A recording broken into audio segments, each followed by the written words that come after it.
Hi guys, তো এই গিফটটা দিয়েছে আমার ছোট মামা। আমার ছোট মামা দিয়েছে আমাদের জন্য একটা বাটি, একটা গ্লাস আর একটা থালা। এটা কাঁসারি সব কিছু জিনিস। আর আমার বড় মামা কি দিয়েছে চলো দেখাই তোমাদেরকে। আমার বড় মামা দিয়েছে একটা জামা। এই জামাটা তো খুবই লাইট কালার, আমার খুব ভালো লাগছে জামাটা দেখতে। তোমাদের কেমন লাগছে কমেন্টে অবশ্যই জানিও। আর জামাটার সাথে একটা প্যান্টও ছিল। আর শুধু জামা নয়, ওরা একটা থালাও দিয়েছিল, কাঁসার থালা। আর আমার মামার মেয়ে নাকমা মানে আমার দিদি দিয়েছিল একটা মালা, চাঁদির মালা।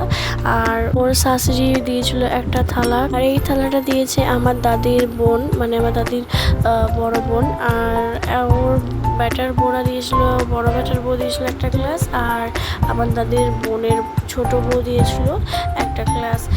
আর এই থালাটা দিয়েছে আমার শ্বশুরবাড়ির পাশের বাড়ি একটা কাকা। আর এই থালাতে দিয়েছে পাশের বাড়ি একটা বড়প্পা।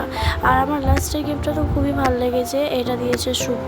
এই গিফটটা তো আমার খুব পছন্দ হয়েছে, কারণ এটাতে ঝিনুক পাটি, এটাতে আমার মেয়েকে দুধ, সুজি এসব খাওয়ানো যাবে।